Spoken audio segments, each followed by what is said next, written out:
5, 4, 3, 2, 1।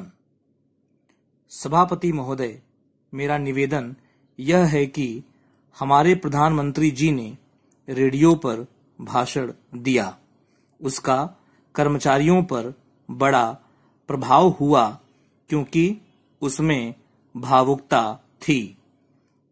उसमें उन्होंने 2 तस्वीरें खींची थीं। एक हिमालय की चोटी पर काम करने वाले जवानों की तस्वीर और दूसरी मैदानों में, दफ्तरों में काम करने वाले कलम की तलवार से जूझने वाले कर्मचारियों की तस्वीर थी। मुझे खेद है कि ये तस्वीरें उन्होंने इस तरह से पेश की थीं कि सेना में काम करने वालों और सिविल एम्प्लॉइज के बीच में एक दरार खड़ी कर दी। यह देश के लिए बड़े ही दुर्भाग्य की बात थी। जो भी कर्मचारी हैं वे सब सरकार के कर्मचारी हैं, देश के सेवक हैं। उनमें इस तरह का कोई भेदभाव नहीं किया जाना चाहिए और मेरा यह निवेदन है कि 2 तस्वीरें केवल पहाड़ की चोटी पर तैनात जवानों की मिल सकती है। जवानों और अफसरों की तनख्वाहों के बीच में भारी अंतर पहाड़ की चोटी पर भी मिल सकता है और मैदान में भी मिल सकता है।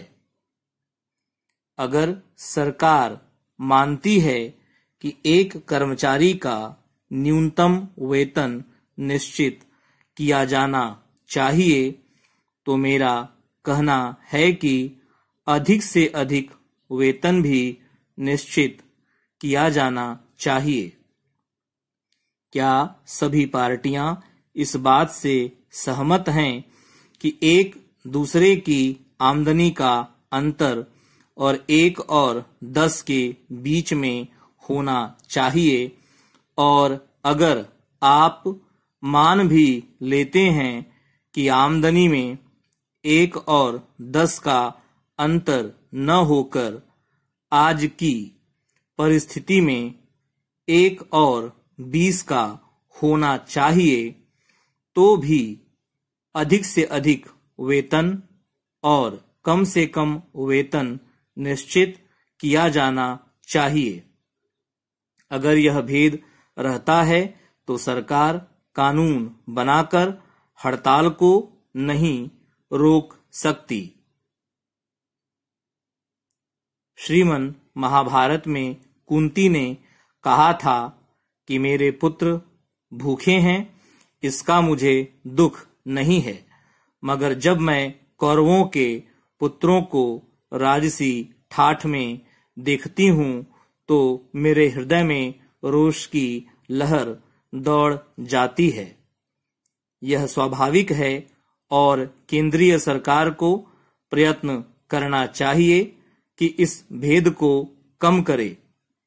ऊंची से ऊंची तनख्वाहें तय नहीं की गईं, कीमतों पर रोक नहीं लगाई गई, लेकिन केंद्रीय कर्मचारियों के खिलाफ ऑर्डिनेंस लागू किया गया, मगर दाम बढ़ाने वालों के खिलाफ ऑर्डिनेंस जारी नहीं किया गया।